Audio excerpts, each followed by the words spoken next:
ಹೇಗೆ ಈ ನಾರ್ಮಲ್ ಆಗಿ ಕಾಣಿಸುವ ಕಲ್ಲಿನಿಂದ ವಿಜ್ಞಾನಿಗಳು ಅಪಾಯಕಾರಿ ವೆಪನ್ ನಿರ್ಮಾಣ ಮಾಡಿದ್ರು ನೋಡಿ.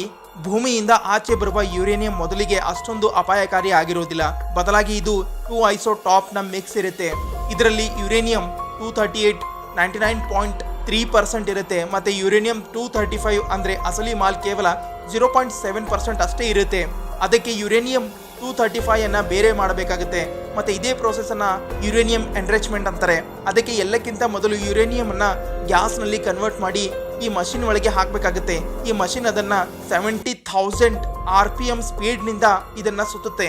ಮತ್ತೆ ಯುರೇನಿಯಂ 238 ಹೆವಿ ಇರೋದ್ರಿಂದ ಮೇಲೆ ಬಂದು ಶೇಖರಣೆ ಆಗುತ್ತೆ. ಮತ್ತೆ ಯುರೇನಿಯಂ 235 ಭಾರ ಇರೋದ್ರಿಂದ ಮಧ್ಯದಲ್ಲಿ ಶೇಖರಣೆ ಆಗುತ್ತೆ.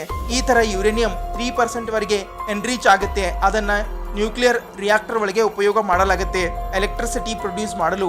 ಮತ್ತೆ ಅದೇ 20% ವರೆಗೆ ಎನ್ರಿಚ್ ಆದಾಗ ಅದರ ಒಳಗೆ ನ್ಯೂಕ್ಲಿಯರ್ ಸಬ್ಮರೀನ್ ಮತ್ತೆ ರಿಯಾಕ್ಟರ್ ನಲ್ಲಿ ಉಪಯೋಗ ಮಾಡಲಾಗುತ್ತೆ. ಮತ್ತೆ ಕೊನೆಗೆ 90% ವರೆಗೆ ಎನ್ರಿಚ್ ಆದ್ಮೇಲೆ ಇದು ಒಂದು ವೆಪನ್ ಗ್ರೇಡ್ ಯುರೇನಿಯಂ ಆಗುತ್ತೆ. ಇದರ ಉಪಯೋಗ ಬಾಂಬ್ ನಿರ್ಮಾಣ ಮಾಡಲು ಉಪಯೋಗ ಮಾಡಲಾಗುತ್ತೆ. ಇಂಥದ್ದು ಫ್ಯಾಕ್ಟ್ ವಿಡಿಯೋ ನೋಡಲು ಚಾನಲ್ ಸಬ್ಸ್ಕ್ರೈಬ್ ಮಾಡಿ, ಹಾಗೆ ನಮ್ಮನ್ನು ಫಾಲೋ ಮಾಡಿ, ಸಪೋರ್ಟ್ ಮಾಡಿ.